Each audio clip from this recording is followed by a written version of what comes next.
সালামু আলাইকুম, আমি নাইম দক্ষিণ কোরিয়া থেকে। ভারতের বিজেপি সরকারের কিছু পাগলা মন্ত্রী আছে। বেসিক্যালি রাজনীতির মাঠে এদের আসলে বেল নাই। তো এরা করে কি, যে কোনো একটা ইস্যু যদি বাংলাদেশ ইস্যুতে পায়, আর সেই ইস্যুটা যদি কোনো কারণে ধরেন ধর্মীয় ইস্যু হয়, দেন তারা রাজনীতির একটা অপচেষ্টা করে। জনগণের সেবা না কইরা বাংলাদেশ ইস্যুতে কি করলো, বাংলাদেশ সরকার কখন পাত দিল, তো পাদের মধ্যে কি ঝোল বের হইলো নাকি এটা ধরেন একটা ড্রাই পাদ হইলো, গন্ধ আসলে কেমন, এগুলো নিয়ে নানান বিশ্লেষণ করা বিজেপির কিছু মন্ত্রীদের কর্মকাণ্ড হয়ে দাঁড়াইছে। আপনি দেখেন, শুভেন্দু মজুমদার এই একটা মানুষ, পশ্চিমবঙ্গের যারা আছেন, আমি বারবার বলি, এই লোকটার কথার ফাঁদে আপনারা পা দিয়ে কিন্তু অনেক ধরনের ঝামেলা বাংলাদেশের সাথে ব্যবসায়ী টু ব্যবসাটা লাগাই ফেলছেন। ইভেন আপনাদের ইকোনমি বলেন, পারস্পরিক বন্ধুত্বের জায়গাটা বলেন, সম্পর্কের জায়গাটা বলেন, সেইখানে অনেকে বোঝে না বুঝে এই পলিটিশিয়ানদের কথাবার্তায় নানান রকম অ্যাক্টিভিটিস করে কিন্তু একটা আভ্যন্তরীণ দূরত্ব আমরা তৈরি করছি। এখন দেখেন আজকে সেই কী ধরনের হুমকি ধামকি দিচ্ছে। একটা স্বাধীন সার্বভৌম রাষ্ট্রকে প্রতিবেশী রাষ্ট্র হিসাবে যদি এরকম ভয় দেখানো হয়, তাহলে আমরাও তো বলতে পারি 10 ট্রাক অস্ত্রের চালান এবার আর সরকার না আটকায় একদম জায়গা মতো পৌঁছায় দিবে। এটাকে আমাদের বলার অধিকার আছে নাকি না? আপনি দেখেন সে কি বলছে, যে ভারতের পশ্চিমবঙ্গ রাজ্যের কথিত নেতা, আমি তাকে কথিত নেতাই বলি, একজন পলিটিশিয়ান কখনো এই ভাষায় কথা বলে না। তার বক্তব্য হচ্ছে, ভারত যদি একটি রাফাল যুদ্ধ বিমান পাঠায় তাহলে বাংলাদেশ কেঁপে উঠবে। এটা তোমার বাপের দিনের সম্পত্তির জায়গা যে তুমি পাঠাইবা আর আমরা বসে বসে আঙ্গুল চষবো?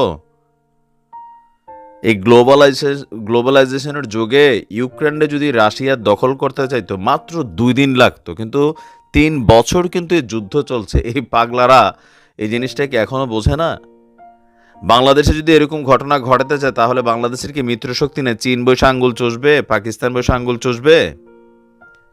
মানে কমন সেন্স। আমি ভারতের, দেখেন, আমি উইথ ডিউ রেসপেক্ট, আমি ভারতের বেশ কয়েকটা রাজনৈতিক দলকে খুবই শ্রদ্ধা করি। এর মধ্যে হচ্ছে আম আদমি পার্টি, অরবিন্দ কেজরিওয়ালের খুবই স্বচ্ছ একটা পার্টি আমার কাছে মনে হয়, খুবই ভালো একজন পলিটিশিয়ানও। পাশাপাশি তৃণমূল কংগ্রেস আমার কাছে মমতা দিদিরও ভাল লাগে, ওনার রাজনৈতিক পলিসিগুলো ভাল লাগে, এর বাহিরেও কংগ্রেসের রাজনীতিও ভাল লাগে। কিন্তু বিজেপির যে রাজনীতি, এদের রাজনৈতিক যে এথিক্সটা, এটার মধ্যে টোটালি ভেজাল। ভারত ধর্মনিরপেক্ষ রাষ্ট্র হিসাবে নিজেদেরকে দাবি করলেও বিজেপির মন্ত্রীদের, এমপিদের কর্মকাণ্ডে, বিধায়কদের আপনার কাছে কোনো কারণে মনে হয় যে এটা ধর্মনিরপেক্ষ রাষ্ট্র? প্রতিবেশী রাষ্ট্রগুলোর মধ্যে এই বিজেপি সরকার গত 10 বছর ক্ষমতায় থাকার পরে মালদ্বীপ বলেন, ভুটান বলেন, নেপাল বলেন, কোন রাষ্ট্রটার সাথে তারা বন্ধুত্বপূর্ণ সম্পর্ক রাখছে? ফাইনালি বাংলাদেশ ছিল। এই পলিটিশিয়ানদের অতি কথায় কথা বাংলাদেশকে হুমকি ধামকি দেওয়া, এগুলার কারণেই ভারতের প্রতি বাংলাদেশের মানুষের যে মনক্ষুণ্ণতা, সেটা কিন্তু একটা বড় আকার ধারণ করেছে। তার বক্তব্য হচ্ছে, বাংলাদেশের মানুষদের ভারতের সামরিক সক্ষমতা সম্পর্কে কোনো ধারণা নেই। অবশ্যই আছে ভাই, তোমরা বিশ্বের মধ্যে 3য় বৃহত্তম সামরিক শক্তি, ধারণা না থাকলে কি আমরা কথা বলতেছি? আচ্ছা, তো বলছে তাই তিনি যুক্তরাষ্ট্র, রাশিয়া এবং চীনের কাছ থেকে ভারতের সামরিক সক্ষমতা সম্পর্কে জেনে নিতে পরামর্শ দিয়েছেন। গান্ডু, এই যুগে ওই লাগে না, ঠিক আছে? এগুলা ইন্টারনেটে একটা টিপ দিলে চলে আসে। ভারতীয় সংবাদ মাধ্যম টাইমস অফ ইন্ডিয়ার প্রতিবেদনে বলা হয়েছে, গতকালকেও পশ্চিমবঙ্গের বিধানসভার বিরোধী দলনেতা শুভেন্দু বলছেন, ভারত যদি একটি রাফাল যুদ্ধবিমান পাঠানোর সিদ্ধান্ত নেয় তাহলেই পুরো বাংলাদেশ কেঁপে উঠবে। আর তার বক্তব্যের এক পর্যায়ে সে বলছে, তাদের মনে রাখা উচিত আলু পেঁয়াজের মতন সামগ্রীর জন্য বাংলাদেশকে ভারতের উপর নির্ভর করতে হয়। যে দেশ একটি প্যাকেট আয়োডিনযুক্ত লবণ উৎপাদন করতে পারে না, তাদের নিজেদের সীমাবদ্ধতা জানা নেই। কি পরিমাণ গান্ডু হলে এই কথা বেটা! আজ থেকে প্রায় 20 বছর আগে আমরা ছোটবেলা আলিফ লেলা দেখতাম, তখন একটা অ্যাড দেখাইতো মোল্লা সল্ট, হ্যাঁ, আয়োডিনযুক্ত লবণ। সম্ভবত এটা সে দেখে নাই। এর বাইরেও আমরা এখানে দেখাচ্ছি আপনার। এরপরে সে বলছে আলু পেঁয়াজের কথা। আচ্ছা, বাংলাদেশ যদি ভারত থেকে আলু পেঁয়াজ না কিনে, পচনশীল দ্রব্য, তো বাংলাদেশ কি না খাইয়া মরবে না না খাইয়া থাকবে? বাংলাদেশ কৃষিতে যথেষ্ট স্বনির্ভর একটা রাষ্ট্র। পাশাপাশি আমাদেরকে কৃষিজ পণ্য সার্ভ করার জন্য পাকিস্তান আছে, মিয়ানমার আছে, চীন আছে, তুরস্ক আছে, মিশর আছে। আমরা টাকা দিয়ে জিনিস কিনবো ভাই, 5 টাকাটা প্রয়োজনে 60 টাকা খামো, কিন্তু তোমরাও তো সেল করতে হবে, তাই না? এই যে আলু আর পেঁয়াজ, এটা ধরেন একদম প্রোডাকশন লেভেল থেকে বাংলাদেশে ঢুকতে কতক্ষণ সময় লাগে? সর্বোচ্চ 5 থেকে 7 দিন। এখন এই 7 দিনের মধ্যে যখন বাংলাদেশের মার্কেটে আলু এবং পেঁয়াজটা পাঠাচ্ছে, ভারতের কি লাভ হচ্ছে না? অবশ্যই লাভ হচ্ছে। আপনি দেখেন এই আলু এবং পেঁয়াজ পাঠানোর জন্য আমরা ট্রাক ব্যবহার করছি, তাই না? কিন্তু আপনি যদি এটা বাংলাদেশে না বেচে অন্য দেশে বেচতে চান, এই উৎপাদন আপনারা যে বিশাল করছেন, সেটাকে আপনি জাহাজে পাঠাইতে হবে, কন্টেইনারে। কন্টেনারের মধ্যে আবার প্রযুক্তিগত সিস্টেম আছে, 2টা কন্টেনার আছে, একটা হচ্ছে ড্রাই, একটা হচ্ছে যেগুলোকে সংরক্ষণ করা লাগে। যখন আপনি দূর দেশে পাঠাবেন, এই কন্টেনারের মধ্যে এই পেঁয়াজটা যদি আপনি 1 সপ্তাহের জায়গায় 15 দিন 20 দিনের শিপমেন্টে ফালান, এই পেঁয়াজ কি পেঁয়াজ থাকবে? জীবনও থাকবে না। এগুলো ইনস্ট্যান্ট সেল করা একটা জিনিস। তো তুমি কোন দেশের কাছে বেচবা? এই কথাগুলো কেন বলা লাগতেছে? এই যে এদের গান্ডু মন্ত্রীরা মানে বিশ্লেষণ ছাড়াই ঠুসঠাস করে একটা কথাবার্তা বলে ফেলে। তো তার বক্তব্য হচ্ছে বাংলাদেশ সেনাবাহিনীর পক্ষে। আচ্ছা, এখানে পশ্চিমবঙ্গ বিজেপির সভাপতি সুকান্ত বলছেন, বাংলাদেশ সেনাবাহিনীর পক্ষে পশ্চিমবঙ্গের সিভিক ভলান্টিয়ারদের সামলানো নাকি কঠিন হবে। তাহলে আমাদের সেনাবাহিনী নিয়ে এদের বক্তব্যের নমুনা দেখছেন কতটা অপমানজনক বক্তব্য দিচ্ছে? বছর পশ্চিমবঙ্গের পুলিশকে সহায়তা করার জন্য 2013 সালে আপনার একটা বাহিনী গঠন করা হয়েছিল, যেটাকে বলা হয়ে থাকে সিভিক ভলান্টিয়ার। তো 2014 সালে বাহিনীর নাম থেকে পুলিশ বাদ দেওয়া হয়েছিল। আচ্ছা, যাই হোক, তো তাদের বক্তব্য এই সিভিক ভলান্টিয়াররাই বাংলাদেশের সেনাবাহিনীকে থামানোর জন্য যথেষ্ট। তবে যারা ঢাকার রাস্তায় এই ধরনের মন্তব্য করছেন তারা সরকারি কোনো পদে নেই। এখন সুকান্ত বলছেন যে তারা দেখিয়ে দিয়েছে বাংলাদেশিরা কিভাবে ধর্মীয় উন্মাদনা মানুষকে। এখন এদের এই ধরনের বক্তব্যের কারণে আমার মনে হয় যে সরকারের উচিত খুবই কঠোরভাবে এদেরকে আসলে মানে রাষ্ট্রীয়ভাবে এদের বিরুদ্ধে ব্যবস্থা নেওয়া। ওই দেশের সরকারের কাছে যে তোমাদের এসব পাগলা মন্ত্রী সন্ত্রী, এদেরকে তোমরা মুখ বন্ধ করাও, নয়তো ভারত বাংলাদেশের মতো জনগণ টু জনগণ যে সম্পর্কের জায়গাটা, সেটা আরো খারাপ হয়ে যাবে। নিশ্চয় যারা দেখার তারা দেখবেন। আসসালামু আলাইকুম, আমি নাইম, দক্ষিণ কোরিয়া থেকে।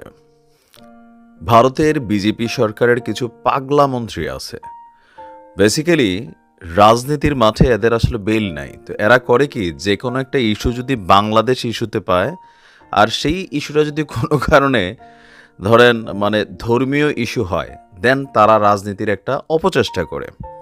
জনগণের সেবা না কইরা মানে বাংলাদেশ ইস্যুতে কি করলো, বাংলাদেশ সরকার কখন পাদ দিল, তো পাদের মধ্যে কি ঝোল বের হইলো নাকি এটা ধরেন একটা ড্রাই পাদ হইলো, গন্ধ আসলে কেমন, মানে এগুলো নিয়ে নানান বিশ্লেষণ করা বিজেপির কিছু মন্ত্রীদের কর্মকাণ্ড হয়ে দাঁড়াইছে। আপনি দেখেন শুভেন্দু মজুমদার এই একটা মানুষ, পশ্চিমবঙ্গের যারা আছেন, আমি বারবার বলি, এই লোকটার কথার ফাঁদে আপনারা পা দিয়ে কিন্তু অনেক ধরনের ঝামেলা বাংলাদেশের সাথে ব্যবসায়ী টু ব্যবসাটা লাগাই ফেলছেন।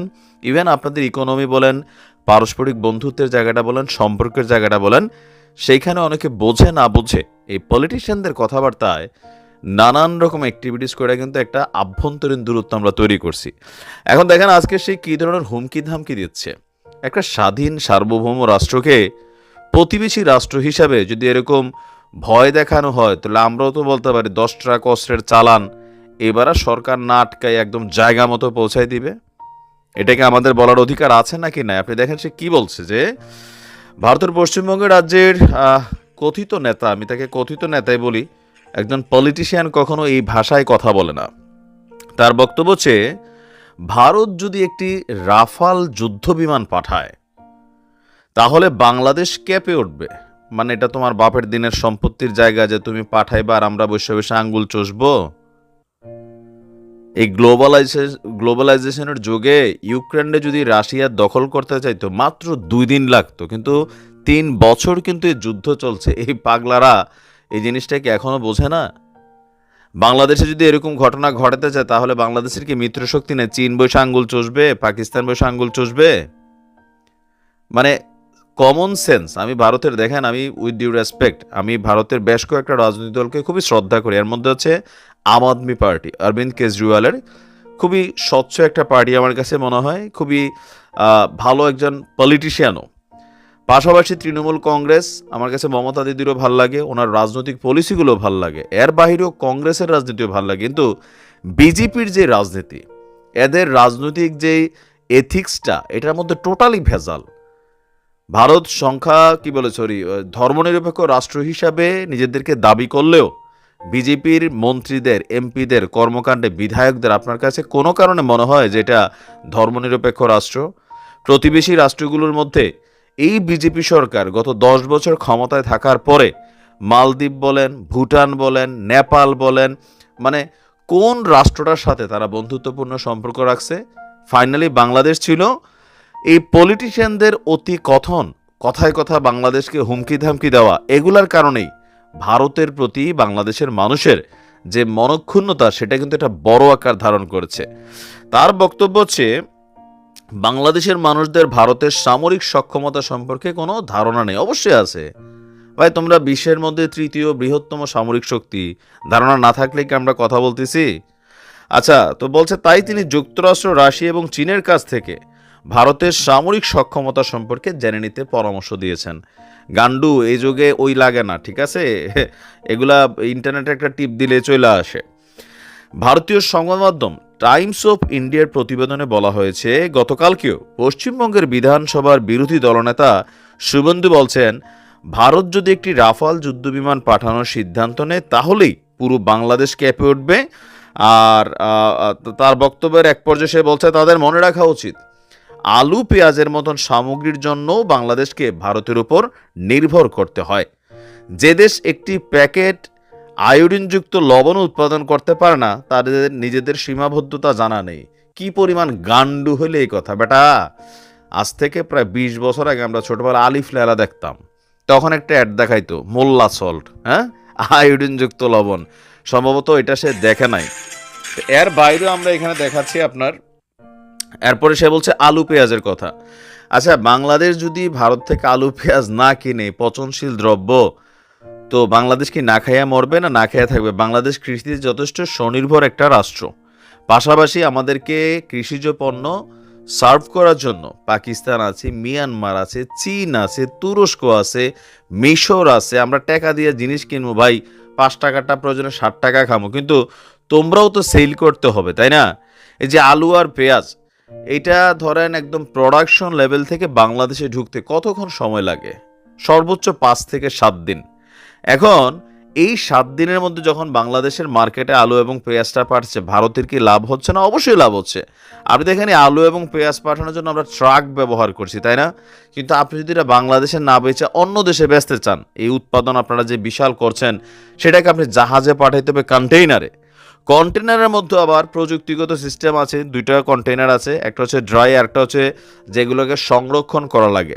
যখন আপনি দূর দেশে পাঠাবেন, এই কন্টেনারের মধ্যে এই পেঁয়াজটা যদি আপনি 1 সপ্তাহের জায়গায় 15 দিন 20 দিনের শিপমেন্টে ফালান, এই পেঁয়াজ কি পেঁয়াজ থাকবে?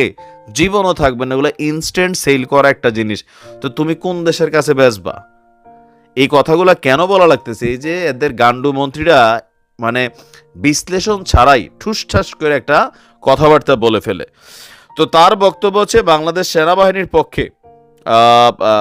আচ্ছা, এখানে পশ্চিমবঙ্গ বিজেপির সভাপতি সুকান্ত বলছেন, বাংলাদেশ সেনাবাহিনীর পক্ষে পশ্চিমবঙ্গের সিভিক ভলান্টিয়ারদের সামলানো নাকি কঠিন হবে। তাহলে আমাদের সেনাবাহিনী নিয়ে এদের বক্তব্যের নমুনা দেখছেন কতটা অপমানজনক বক্তব্য দিচ্ছে? বছর পশ্চিমবঙ্গের পুলিশকে সহায়তা করার জন্য 2013 সালে আপনার একটা বাহিনী গঠন করা হয়েছিল, যেটাকে বলা হয়ে থাকে সিভিক ভলান্টিয়ার। তো 2014 সালে বাহিনীর নাম থেকে পুলিশ বাদ দেওয়া হয়েছিল। আচ্ছা, যাই হোক, তো তাদের বক্তব্য এই সিভিক ভলান্টিয়াররাই বাংলাদেশের সেনাবাহিনীকে থামানোর জন্য যথেষ্ট। তবে যারা ঢাকার রাস্তায় এই ধরনের মন্তব্য করছেন তারা সরকারি কোনো পদে নেই। এখন সুকান্ত বলছেন যে তারা দেখিয়ে দিয়েছে বাংলাদেশিরা কিভাবে ধর্মীয় উন্মাদনা মানুষকে। এখন এদের এই ধরনের বক্তব্যের কারণে আমার মনে হয় যে সরকারের উচিত খুবই কঠোরভাবে এদেরকে আসলে রাষ্ট্রীয়ভাবে এদের বিরুদ্ধে ব্যবস্থা নেওয়া। ওই দেশের সরকারের কাছে যে তোমাদের এসব পাগলা মন্ত্রী সন্ত্রী, এদেরকে তোমরা মুখ বন্ধ করাও, নয়তো ভারত বাংলাদেশের মতো জনগণ টু জনগণ যে সম্পর্কের জায়গাটা, সেটা আরো খারাপ হয়ে যাবে। নিশ্চয় যারা দেখার তারা দেখবেন। আসসালামু আলাইকুম।